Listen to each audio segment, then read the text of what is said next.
네, 안녕하세요. 전산회계 운용사 3급 필기 시험을 대비하기 위한 기출문제 풀이 강좌입니다. 재무회계 25문항으로 구성이 되어 있는 기출문제 풀이를 6회분에 걸쳐서 같이 한번 풀어보는 시간을 갖겠습니다. 자, 첫 번째 시간이고요. 3급 필기 22년도 첫 번째 회차의 기출문제 같이 1번부터 풀어보겠습니다. 자, 1번. 다음은 회사 상공에 잘못 기입되어 있는 2월된 시산표예요. 그러니까 2월이 된다는 얘기는 전년도께 2월이 된 걸 수도 있고 이번 연도 걸 내년으로 2월 시킬 수도 있는데 날짜를 확인하면 되겠죠? X1년도 12월 31일이다. 그 얘기는 기말 현재 작성이 되어 있는 시산표. 기말이면 넘어온 거예요? 넘길 거예요? 넘겨질 시산표겠죠.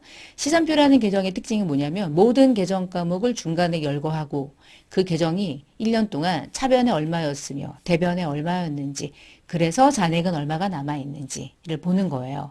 두 번째가 시산표는 종류가 여러 가지가 있는데 합계를 보여주는 시산표도 있고 합계와 잔액을 두 개 다 보여주는 시산표도 있고 잔액만 보여주는 시산표도 있는데 지금 보시면 그냥 차변, 대변 이렇게만 되어 있고 합계라는 글씨가 없다. 그러면 무조건 잔액만 보여주고 있다. 이렇게 이해하시면 돼요.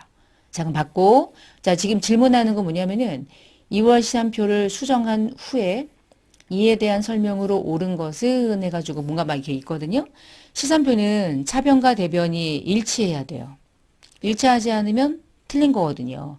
그러면 지금 아래쪽에 보시면은 여기서 이제 질문하고 싶은 말이 뭐냐면 현금은 자산이니까 자산이면 어느 쪽에 잔액이 남겠어요? 왼쪽에 남겠죠? 자, 상품이 대변에 있으면 안 되거든요. 상품은 차변으로 와야 되는 거잖아요. 그쵸? 그러면 상품이 대변에 갔다. 그 얘기는 상품이 1년 동안 팔렸다라는 뜻인 거예요. 지금 이 문제에서 이제 우리가 유추할 수 있는 것들이.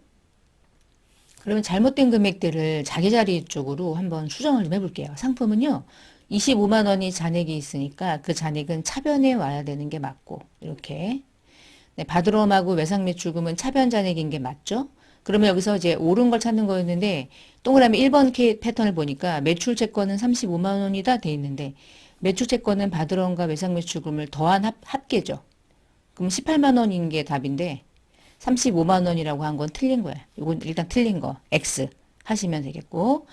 그 다음에 아래쪽에 보시면 지급어음하고 미지급금 중에 지급어음 대변 맞는데 미지급금은 대변의 부채 잔액인데 차변 잔액으로 들어가 있으니까 요 20만 원을 대변 쪽으로 수정. 하신 다음에 다시 차변과 대변의 금액을 한번 합산해 보세요.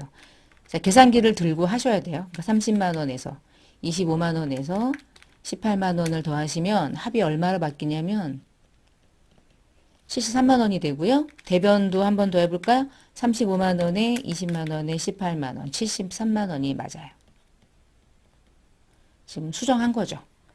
다시 2번 당기순이익은 18만 원이다. 이 자본금을 말하는 것 같은데 자본금은 주식을 발행할 때 발행한 주식수의 액면가액을 곱한 거지 이 자본금 안에 당기순이익이 18만 원이지 전혀 알 수 없는 거죠. 그러니까 얘도 X. 기말 자산은 68만 원이다. 자산이 기말에 얼마가 있느냐를 물어보는 건데 이게 자산, 이것도 자산, 얘도 자산, 얘도 자산. 자산의 합이 얼마였죠? 73만 원. 그런데 기말 자산이 68만 원이다. 이것도 틀렸죠. 자, 마지막 기말의 재고자산은 25만 원이다. 상품이 기말에 남았다는 얘기가 재고자산이라는 걸 의미하는 거잖아요. 그쵸? 그럼 답은 4번 이렇게 마킹이 되네요. 자, 1번 답은 4번. 이런 형태가 문제가 나오게 되면 여러분이 하실 일은 뭐냐? 시산표라고 하는 건 합계와 잔액을 동시에 보여주기도 하지만 대체적으로 시산표가 존재하는 이유는 잔액이 얼마의 기말에 남아있는지를 보여주는 거니까 기말에 잔액이 남아있을 땐 자산은 차변에 잔액이 남게 되고 부채는 대변에 남게 되고 당연히 자본도 대변에 남게 되죠. 잔액이 남아있다면.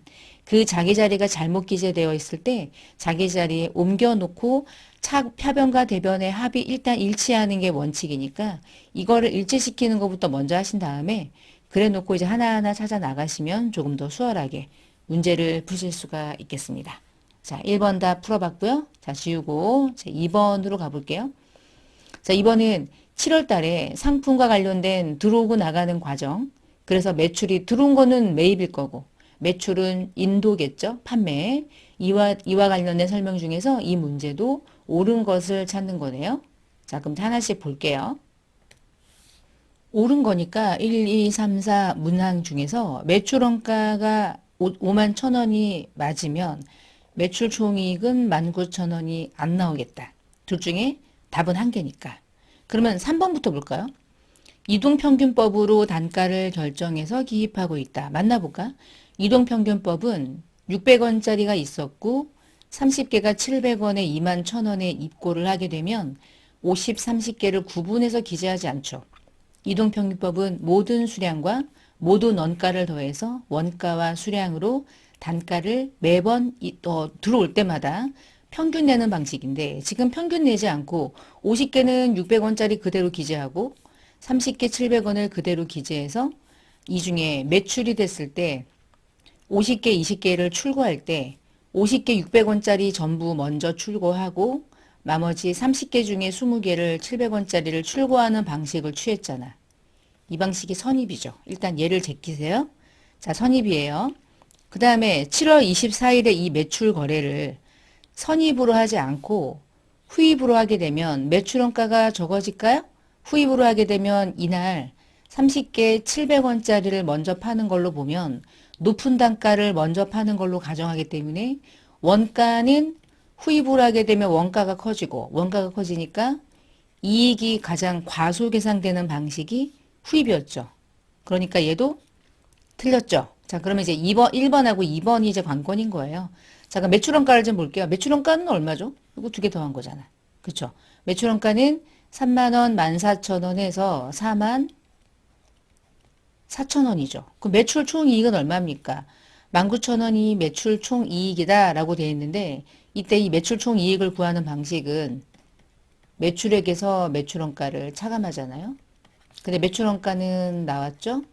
이날 70개를 얼마에 팔았느냐를 밑에서 보여야 되겠다. 그치? 700개를 900원, 79, 63, 6만 3천원의 매출액이 원가는 4만 4천원이 판매가 됐으니까 19,000원 이익인 거 요거 맞네요. 그쵸? 답은 2번이 답으로 마킹되네요. 이게 좀 시간이 걸릴 수도 있겠네요. 다소. 주의사항이 뭐냐면 70개 팔았고 10개 남아있다가 마지막에 남아있는 수량이 10개가 그대로 남는 게 내년으로 넘어간다는 표시인 거지. 이게 인도됐다는 칸에 있다고 그래서 이게 출고됐다는 게 아니죠. 이게 뭐예요? 그대로 내년으로 넘어가는 기말재고. 내년도 또는 그 다음 달에서 말하면 기초 또는 전기, 전월, 2월 개념의 수량이죠. 그러니까 인도란에 있다고 그래서 그게 매출됐거나 하는 개념이 아니라는 거. 그런 거 우리 주의하시면 되겠어요. 자, 그럼 지우고 그 다음 3번 문제로 가볼게요. 3번. 다음은 중이죠. 다음 중에 단기순 손익에 영향을 주는 거래로 맞는 것은 단기순 손익에 영향을 주려면 수익이 발생되거나 비용이 발생되면 단기순이익이 증가되거나 감소되거나 둘 중에 하나겠죠. 외상매출금을 어음으로 받았대요. 얘도 채권이고 얘도 채권이죠. 둘 다 자산이죠. 자산끼리 움직이는 건 단기순이익하고는 관계가 없어요. 두 번째, 임대료는 수익인데 현금으로 받았대요. 자산은 증가되면서 수익이 증가됐죠? 이익은 증가하겠죠? 보통예금 자산, 현금도 자산 왔다 갔다 할 뿐이지 단기순이익을 구성하는 수익 비용 계정이 전혀 없죠. 상품도 자산, 외상매입은 부채. 자산 증가, 부채 증가. 수익 비용 전혀 관계 없음. 그러면 답은 2번 이렇게 답을 찾으시면 되겠고요. 네 번째 문제. 다음 상황과 관련해서 대변의 회계 처리로 맞는 것을 가, 나 순서대로 한번 보래요. 배당금을 현금으로 받았대요. 차변이 현금, 대변은 배당금 수익이죠. 배당금 수수료 이런 거 없어. 배당금 수익. 두 번째, 사채를 사서 이자를 현금으로 지급받았대. 사채를 샀어. 그럼 상대방이 나에게 이자를 줬대요. 차변에 현금 들어왔죠? 대변에 이자로 벌어들이는 수익이지 비용 아니죠. 그럼 배당금 수익과 이자 수익이 구성되어 있는 답은 3번이 답이 되겠습니다. 5번 문제. 소모품 10만 원을 구입할 때 7만 원은 수표를 발행했고 나머지 잔액은 한 달 뒤에 받기로 했다. 관련된 대변 계정 과목으로 맞는 것을 분개를 해보죠. 소모품을 비용으로 처리하면 소모품 B 하시면 되고 자산으로 하세요. 그러면 소모품 잡으시면 되죠. 7만 원은 당좌 수표를 발행했대. 당좌 예금이 나갔다는 뜻이고 한 달 뒤에 돈을 주기로 얘기했는데 이건 주된 매입 재무가 아닌 기타 채무 계정이니까 대변에 기타 채무 계정인 미지급금으로 처리를 해야 되죠. 7만 원, 3만 원.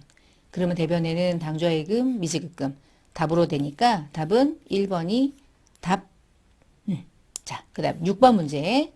포괄손익계산서 항목 중에서 매출 원가의 증가로 인해서 변동될 수 있는 내용으로 옳은 것은 매출 원가의 증가로 매출 원가가 증가되면 이 손익계산서의 구조상 매출액에서 매출 원가가 움직이면 매출 총이익이 아무래도 변동이 되겠죠. 근데 매출 총이익이 움직이면 결국에는 모든 이익에 영향을 미치겠죠. 그럼 보시면 매출 원가가 증가되잖아요. 매출 원가가 증가되면 매출은 고정적인데 매출 원가가 증가되면 매출 총이익은 어떻게 될까요? 감소하겠죠. 매출 총이익이 증가할 수 없죠. 그럼 매출 총이 증가하면 판관비가 그대로 있다는 전제하에 영업이익도 감소가 되겠죠. 순차적으로. 그럼 모든 이익은 어떻게 돼요? 다 감소죠. 증가 없죠. 물류원가하고는 이 계정은 관계가 없고 그러면 6번은 답이 2번. 원가는 비용이니까 비용이 증가되면 이익은 다 감소하겠죠. 근데 여기서 원가가 첫 번째 비용이니까 그 다음에 모든 이익은 다 영향을 받을 거야. 6번은 2번이 답. 자, 7번 문제 봅시다. 상품 150만 원을 대안에다가 팔고 대금 결제 금액으로 약속금을 받았다. 그리고 이거를 추심을 돌려서 당좌예금 계좌에 입금이 됐다. 회계 처리로 옳은 것을 고르시오. 그러면 이 거래는 먼저 우리가 어떻게 했을 거냐면 외상으로 상품을 팔고 이날 대금 결제로 어음을 받았을 때 차변에 받으러옴을 잡았으면서 대변에 상품 매출을 잡았거나 했겠죠. 그랬다가 이걸 다시 추심을 돌리면 받으러움이 대변에 반제되면서 당좌 예금으로 들어왔겠네요. 차변은 당좌 예금, 받았던 받으러움이 대변에 반제. 받으러움 대변, 당좌 예금 차변. 답은 그러면 1번이 되겠다. 너무 쉬운데? 그쵸? 그러니까 분계를 바로 추심 돌린 게 아니라 이를 언젠간 추심을 돌리니까 받으러움을 들고 있다가 추심 돌려서 당좌 예금이 들어온 것. 그렇게 막 이해하셔야 되겠죠. 거래를 매일매일 당일별로. 자, 8번 문제. 자산에 대한 설명인데 이 중에 옳게 짝지어진 것을 고르래요. 식별이 가능한 비화폐성 자산이에요. 그러나 물리적인 형체가 없고 기업이 통제할 수 있고요. 장기간 동안 효익을 창출해 줄 수 있는 자산이래. 이 자산의 구분은 무형이죠. 그러니까 무형자산에 해당하는 걸 골라보는 거예요. 첫 번째는 영업권 맞죠? 저작권 맞죠? 창업비는 자산에 해당하는 무형자산 계정으로는 어울리지 않는 계정이었죠. 우리가 학습한 적이 없고요. 교육훈련비는 그냥 바로 비용이죠. 기업과 니은에 해당하는 짝짓기는 8번은 답이 1번. 자, 9번. 포괄손익계산서에 대한 설명 중에서 옳지 않은 것을 고르시오. 우리가 이제 수익이라는 건 매출이나 또는 수익을 기타 수익, 금융수익 각각 구분해서 표시할 수 있죠. 맞아요. 기능별로 분류를 할 경우에는 매출원가를 다른 비용과 구분해서 분류한다. 맞죠? 기능별로 구분할 때 그렇게 구분하는 방식을 취하죠. 금융비용은 기업이 재무활동을 수행할 때 발생하는 각종 비용, 재무활동과 관련된 비용이 금융비용이죠. 돈을 빌리면 이자가 비용이 부담되니까 금융거래를 통해서. 수익과 비용은 직접 상기해서 표시하는 게 손익계산서를 작성하는 원칙에 적합하지 않지. 수익과 비용을 모두 다 기재해서 수익에서 비용을 차감한 순수한 이익을 구하는 방식을 취하는 거죠. 직접 상계는 전혀 고려 대상이 아니죠. 틀린 설명이죠. 답은 4번이 되겠습니다. 직접 상계해버리면 그냥 단기순 이익만 글씨가 써있겠지. 상계를 해버렸으니까. 상계하면 안 되지. 그래야 수익이 얼마인지 비용이 얼마였는지 그래서 얼마를 남겼는지에 대한 모든 과정이 계산해서 보여주는 거잖아요. 그게 이제 포괄손익계산서 개념이고요. 자, 10번 문제. 7월 29일에 매출원가는 얼마입니까? 선입으로 하세요. 그럼 봅시다. 뭐 10번 같은 문제는 무조건 나온다고 생각하셔야 돼요. 계산 문제로 참 문제 내기 좋거든요. 자, 7월 29일에 드디어 팔았대요. 100개를. 근데 이 400원은요, 매출된 단가지 매입 단가거나 얘를 바로 단가를 대응한 건 아니거든요. 그러니까 결국은 몇 개 팔았는지를 확인하시면 돼. 100개 팔았잖아? 그러면 그 전에 100개 있었다? 150원짜리. 또 100개 샀다? 200원짜리. 또 200개 샀다? 250원짜리. 전체 400개 있었는데 이 중에 100개 팔아먹을 때 선입이면 요거 매입 단가 중에서 어느 단가를 먼저 팔아먹었겠어요. 얘를 먼저 팔았겠죠. 그쵸? 그러면 100개는 150원짜리를 판 것으로 대응할 테니까 400원에 팔았지만 150원짜리를 400원에 판 걸로 대응시키겠죠? 이게 원가인 거잖아. 100개의 원가. 그치? 100개의 원가는 그러면 15,000원. 요거 다 팔은 거네? 그치? 지금 남아있는 건 100개, 200개 남아있을 거고. 100개에 150원 얼마죠? 원가가? 15,000원. 답은 1번이네. 너무 쉬운데 여기서 매출 총 이익을 구하세요. 그러면 이 100개는요. 400원에 팔았는데 원래 원가가 150원인 거잖아. 그러면 하나당 얼마 이익인 거야? 250원이니까 25,000원 벌어들인 거잖아. 다시 100개를 400원에 팔았단 말이에요. 그래서 매출된 원가, 매출액은 4만 원이었는데 매출원가는 15,000원이니까 100개를 팔아서 얼마를 벌었냐? 25,000원 벌었다라고 하면 되는 거지. 매출이익을 원가를 계산할 수 있는데 매출이익을 계산할 수 없냐? 다 할 수 있죠. 이게 매출, 이게 원가, 이게 매출에서 번 이익 25,000원. 그러나 지금의 질문은 매출원가니까 답은 15,000원. 제일 쉬운 문제. 만약에 이 문제에서 선입으로 하지 않고요. 반대로 후입으로 하세요 그랬으면 얘 중에 가장 나중에 매입한 건 얘죠. 그럼 400개에 대응하는 원가를 얼마짜리를 판 걸로 본다는 뜻인 거야. 250원짜리를 100개를 판 걸로 보겠다는 뜻이니까 매출원가는 25,000원이 될 거고 이익은 15,000원이 되겠죠. 그렇죠? 자, 후입으로 갈 수도 있고 선입으로 갈 수도 있고 문제를 내기 나름이다. 그런 거 잘 보셔야 되고 자, 10번까지 풀었고요. 이번 문제는 11번 문제. 당기손이 공정가치 측정을 하는 금융자산을 가지고 500주를 액면은 500원이지만 무시. 왜냐면 주식을 살 때는 액면가에 주고 사는 게 아니니까 주식 800원 주고 샀다. 근데 800원 주고 산 이 주식을 취득과 관련해서 1,000원의 비용이 같이 발생했다. 취득원가는 얼마인가? 40만 원짜리 사면서 1,000원 주고 사면 40만 원에 1,000원을 더해서 40만 1,000원으로 잡는 게 기본적인 원칙인데 누구만 1,000원을 별도로 비용 처리하고 40만 원만 원가로 봐요. 얘만 그렇게 하는 거죠. 그쵸? 답은 11번은 3번. 근데 만약에요. 당기손이 공정가치 측정 금융자산이라는 자산이 아닌 이것이 아닌 이외에 모든 자산은 얘 말고 나머지 모든 자산은 답이 다 취득원가를 구하라고 하면 40만 1,000원이 답인 거예요. 얘만 1,000원이라는 걸 별도의 비용 처리하지 40만 1,000원에 포함하지 않았죠. 얘가 유일하다. 그 유일한 문제가 늘상 나오죠. 왜냐면 얘가 특이하거든. 당기손이 공정가치, 측정 금융자산일 때만. 자, 그 다음에 12번. 포괄손익계산서에 영업외 비용에 속하는 것은 무엇입니까? 영업이랑 관계가 없는 비용을 찾는 거죠. 근데 보세요. 감가상각은 내가 보유하고 있는 유형자산을 얼마만큼 썼는지를 비용 처리하는 가장 대표적인 판가이잖아. 매출 채권이랑 관련된 거니까 앞에 기타에 라는 말 없죠? 그러면 대손상각비는 판관비. 종업원들에게 급여 주는 건 가장 기본적인 비용. 이자 비용은 금융비용. 금융비용은 영업이랑 관계없는 비용. 12번은 2번. 영업의 비용. 나머지는 뭐예요? 그러면 다 판관비, 판매비와 관리비. 그렇게 구분하는 문제고요. 자, 13번 문제. 비유동자산에 해당하지 않는 것. 비유동자산은 유동자산으로 분류되어 있는 자산은 당좌자산이랑 재고자산. 당좌자산은 각종 1년 안에 도래되는 판매 목적의 재고가 아닌 이외 모든 자산. 나머지 비유동. 비유동의 대표가 유형, 무형, 투자, 기타 등등이잖아요. 자, 건설 중인 자산은 유형, 차량 운반구도 유형, 건물도 유형, 제품은 재고자산. 재고자산은 언제나 유동자산으로 분류되죠. 답은 3번 제품이고요. 그 다음에 14번 정기예금 만기돼가지고요. 원금 100만 원과 이자 5만 원을 받았대요. 이 중에서 70만 원은 보통예금 들어왔대요. 회계 처리로 오른 것을 찾으래요. 분결해보죠. 정기예금이 차변에 있다가 대변으로 반제가 됐어. 왜냐하면 만기가 됐거든. 100만 원 반제. 근데 정기예금 만기가 되면서 이자도 같이 받았네. 그럼 5만 원 받았다는 뜻.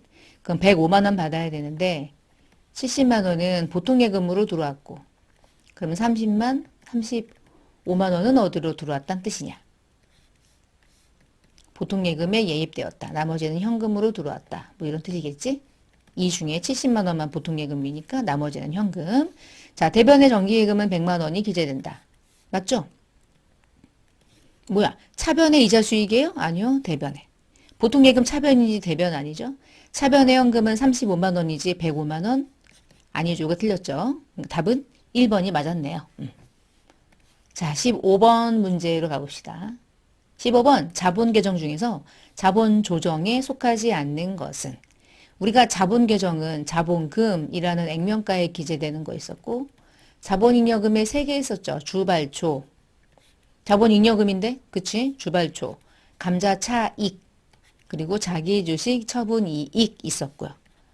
자본 조정에는 주식 할인 발행 차금 있었고요. 감자차손 있었고요. 자기주식 처분 손실 있었고요. 우리가 주식으로 배당을 아직 하지 않은 상태일 때 미교부 주식배당금이라는 계정을 플러스 가산 계정이지만 자본 조정에 넣어놨다가 주식을 배당하게 되면 그때 반제하면서 자본금으로 전입되는 과정을 취하죠. 세 가지는 자본 조정인데 주식 발행 초과금은 자본 잉여금 계정이야. 대표적인. 답은 4번. 틀린 답. 답은 4번이죠. 자, 그 다음에 16번. 물가가 지속적으로 상승하고 있다. 재고자산에 대해서 청산 효과는 없다. 아무런 여러분이 고려할 대상이 없다는 뜻이에요. 그냥 순수하게 매출원가의 크기는 누가 제일 큰가요? 근데 매출원가가 제일 큰 게 누구죠? 나중에 매입한 게 높은 단가일 텐데. 높은 단가를 먼저 팔아먹는 후입이 매출 원가가 클 수밖에 없고 X. 그 다음은 평균이고요. 그 다음은 선입이에요. 얘는 그냥 외우자고 그랬죠. 답은 4번. 근데 그냥 외우는 건 아니고 우리가 이론에서 이해한 내용들이 있다면 이제 그거 외워놓고 써먹는 거죠. 이해했잖아. 이해했으니까 계속 문제 풀 때마다 이해를 하면 안 되잖아. 그쵸? 자, 17번. 상품을 30만 원에 매입했다. 선지급한 3만 원이 있었다. 선급금이 있었다는 뜻이지. 그래서 그거 나머지 금액은 외상으로 했다. 상품이 들어왔다. 그리고 상품 실제 재고자산 실사법에 따라서 회계 처리했을 때 올바른 것을 고르세요. 이런 문제네. 자, 그러면 우리가 상품이 들어왔을 때 재고자산 실사법을 따라간다. 그럼 이 말은 뭐냐면 상품이 들어올 때마다 상품을 기록한다는 뜻이 아니죠. 잡아놨다가 마지막에 상품 재고를 파악한다는 얘기니까 상품이 몇 개가 있는지를 그때그때 알 수가 없어. 그러니까 뭘로 잡는 얘기인 거야? 그냥 매입으로 잡는다 이 뜻이고요. 그러면 답을 여러분 여기까지 하고 나면 답은 그냥 2번이지 뭐. 왜 그러냐? 대변에 선급금이 와야 되니까 분계가 2개가 떠야 되거든 대변에. 외상매입금 1개가 떴다. 요거 틀린 거지 뭐. 그리고 여기서 상품이라는 개정 과목은 2분법, 매입이라는 개정 과목을 처리하는 방식은 3분법인데 여기서 2분법, 3분법 이런 말 안 나오고 재고 실사법에 따라서 회계 처리한다는 말은 1년 내내 가만히 있다가 기말에 상품이 몇 개가 남아있는지를 재고자산을 실사로 조사하는 방식이 재고실사법이니까 기중에 상품이 몇 개 있는지를 알 수 없다. 그 얘기는 상품으로 자산을 잡지 않고 일단 매입했으니까 매입이라고 잡아놨다가 이 전체 중에 요만큼만 남아있으면 기말에 얘만 상품으로 자산을 증가시키는 방식을 취한다는 얘기니까 그래서 재고자산 실사법에 따라 라는 말은 상품으로 처리하지 않았다는 것을 암묵적으로 설명해 주고 있다. 그렇게 이해하시면 되겠습니다. 자, 18번째 문제요. 상공은 대안에게 상품 270만 원을 외상으로 팔고 매출이죠. 상공은 내가 부담할 운반비 3만 원은 현금으로 지급했다. 내가 운반비를 부담했대요. 재고 실사법으로 적용했대요. 회계 처리로 옳은 것을 고르래요. 재고 실사법이면 몇 개가 나갔는지 모른다는 얘기니까 상품을 주겠다는 얘기가 아니라 그냥 매출이면 매출, 매입이면 매입. 그럼 매출 잡았다는 뜻. 매출은 270, 대변에 3만 원 현금, 자 차변에 외상매출금에다가 3만 원을 포함해요? 내가 부담하는 운반비면 어떻게 하면 돼요? 내가 운반비를 내 비용 처리하면 되지. 운반비. 외상매출금은 상대방에게 받을 채권이니까 270만 원만 잡으면 되겠죠? 답은 3번. 어려운 문제 아니고. 근데 헷갈릴 수 있는 건 상품을 직접 죽일 수도 있나요? 죽일 수도 있어. 근데 재고자산 실사법이라는 얘기는 상품이라는 게 들어오고 나갈 때마다 기록하지 않는다는 얘기니까 상품이라는 이름을 굳이 쓰지 않는 재고자산 실사법은 상품이 들어오면 매입이라는 계정으로 잡아놓고 상품이 팔리면 매출 잡아놓고 상품이 기말에 가서 재고 실사법에 의해서 몇 개가 남았는지를 추리는 방식이니까 상품이라는 계정 과목을 기말에 한 번 잡는다. 그렇게 생각하시면 편하겠죠. 기중에는 상품이라는 계정을 처리하지 않는다는 뜻이고요. 대체적으로 이거 또 죄송해요. 매출을 잡았고요. 18번의 답은 3번. 자, 19번. 회계 처리로 각각 옳은 것은 무엇입니까? 지금 보니까 손익거래냐, 교환거래냐, 혼합거래냐, 혼합거래냐를 질문하는 거네. 손익거래는 차대변 중에 수익이나 비용이 한 개 이상, 한 개 정도 있을 때. 그리고 차변에는 뭐 또 다른 자산 계정이 잡혔을 때. 자, 그럼 기억. 200만 원을 빌려주었대요. 200만 원 빌려주면요. 빌려줬다는 얘기니까 현금이 나갔다는 얘기고. 빌려줬으니까 뭐 대여금 잡았겠지. 자산? 자산. 이런 거래를 뭐라고 부르는 거죠? 자산끼리만 왔다 갔다 한다. 손익거래가 없다. 이 거래는 교환거래죠? 손익거래 아니잖아. X 틀렸고. 이자가 지급되는 날에 5만 원이 나갔대요. 그러면 이자 비용이 발생되면서 현금이 나갔겠죠?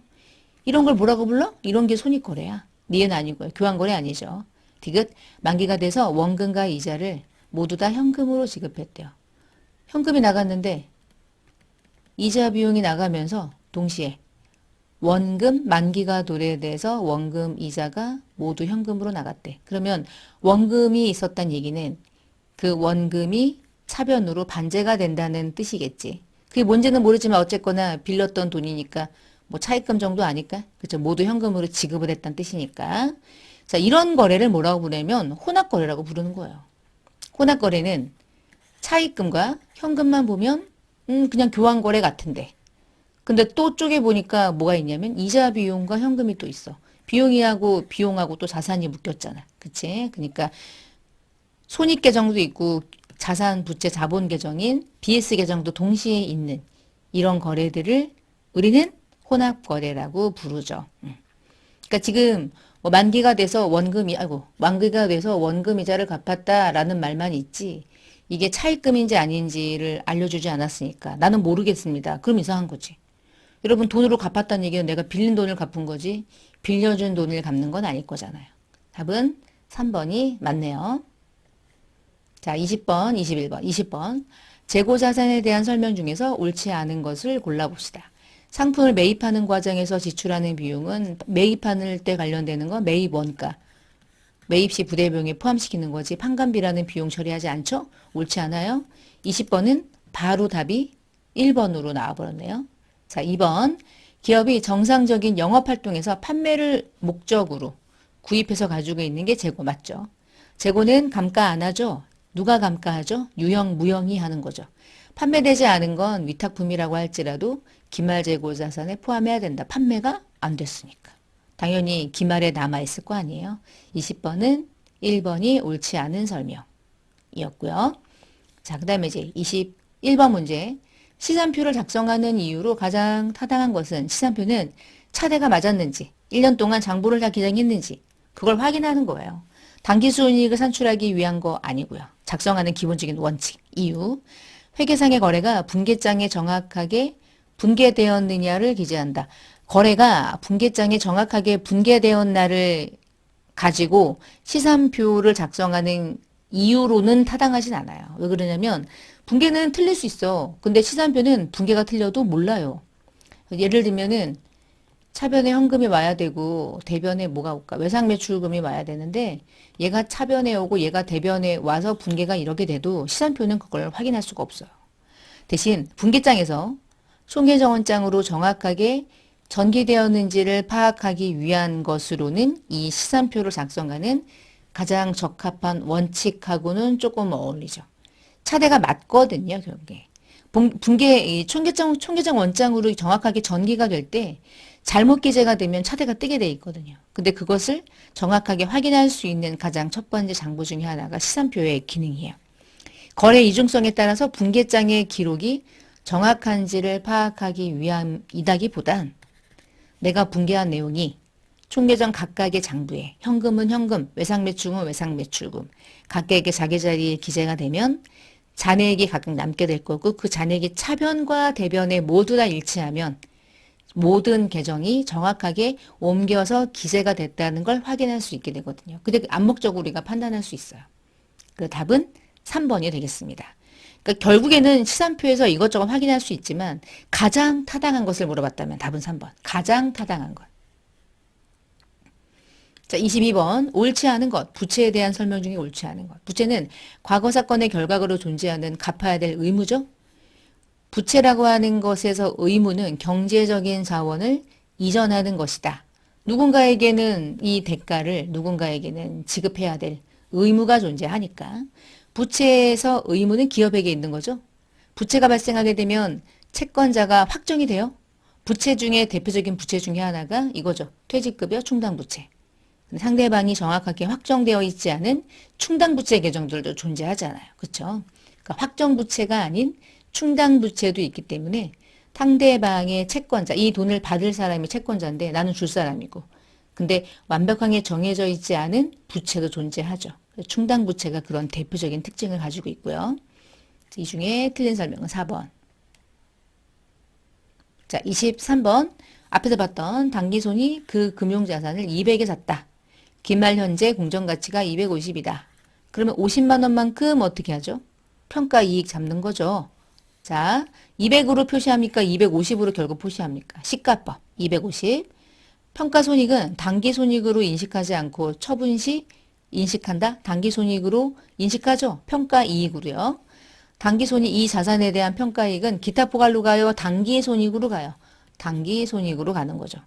당기손익 평가이익은 결국 200을 250으로 평가했으니까 50만 원이 평가이익이 되겠네? 뭐야? 답은 4번. 자, 24번 문제. 건물을 취득한 이후에 지출일의 나머지 것들 중에서 자산을 증가시키는 것, 이 말은 자본적 지출에 해당하는 것을 고르시오. 이 얘기네요. 자본적 지출. 건물의 외벽 X, 증축 자본적 지출, 파손유리 X, 냉난방기 설치. 니은과 리을은 가장 대표적인 자본적인 지출. 나머지 두 개는 수익적 지출. 이렇게 구분하죠. 마지막 25번 문제. 자본금에 영향을 미치지 아니하는 거래는 무엇인가? 자본금. 자본금은 주식이 발행되는 발행 주식 수에다가 액면가액을 곱하는 거잖아. 그치? 근데 주식이 발행될 수도 있고 발행된 주식을 감소시킬 수도 있죠. 그러면 여보세요. 감자, 증자, 증자는요.